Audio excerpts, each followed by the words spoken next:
Міне, қайтадан бір жаңа күн басталды.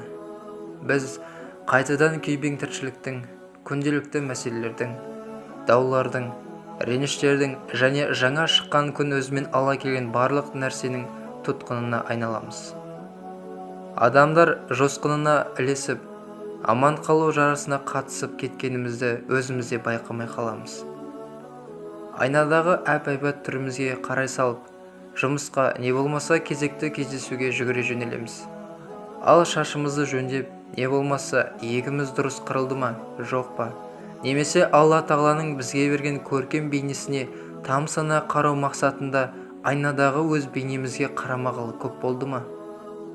Осы таңда жаратушымызға разы болудың 10 себебі бар. Сен ұйқыдан ояндың, алдыңда игі амалдар жасап, саған күнәларыңа тәубе жасайтын тағы бір күн тұр. Төсектен ауырмай сырқамай, жағымсыз сезімсіз тұрдың. Саған күш-қуат пен денсаулық берген оған шүкіршілік айт. Өйткені біреудің денсаулығы жоқ. Душ қабылдап сергіп аласың. Ал бір жерлерде ауыз су тапшы. Азық-түліктен қалағаныңды аласың. Жер бетінде қаншама миллион адам тамақсыз үнемі ашығуда екенін сен білесің бе? Алла тағала саған ес дәм сезу қабілеттерін берген. Сен жеген тағамыңнан рахат аласың. Ал кейбір адамдар дәм сезбейді.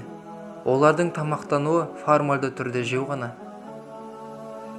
Алла саған күннің шығуы мен батуын, таулардың шыңын, көз тартар әдемі гүлдерді тамашалауға мүмкіндік берді. Осындай сұлулықты көрмей қалай өмір сүрер едің?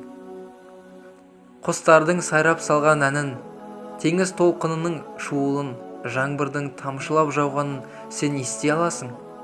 Ал саңырау адамдардың неден айырылғанын сен түсінесің бе?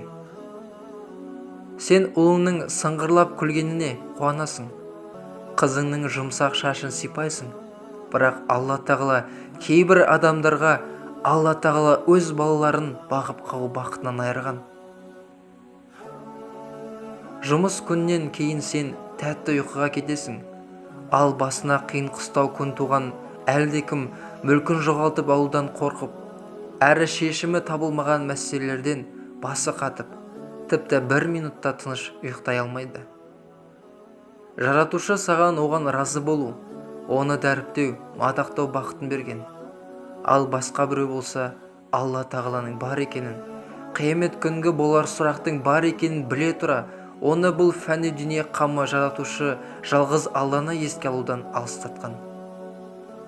Алла оған дұға жасап қолын көтеруге, көзінен жасын ағызып, шын ниетімен тәубе жасауға, не болмаса әлхамдулилля, субханалла, ла иляха иллялла деп айтуға мүмкіндік бермеген.